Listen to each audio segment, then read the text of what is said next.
Hey Instagram, so one of the main reasons why my clients have been getting such successful body transformations probably comes down to meal prepping. So if you're trying to lose fat or trying to gain muscle, you have to have a plan in place in regards to how much food you're eating every day and every week.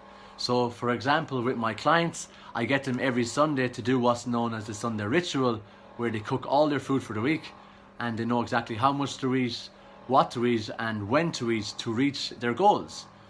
So having high quality healthy food within your grasp is going to stop you snacking on shit food in McDonald's or Tim Hortons or wherever you're from. So meal prepping allows you to stay on track, it allows you to control your portions, you're going to save time, you're going to save money, you're going to save calories. So like anything in life, being prepared, it sets you up for success. So I hope this helps, guys. Give it a like, give it a comment, give it a share. Thanks for watching again and have a good day.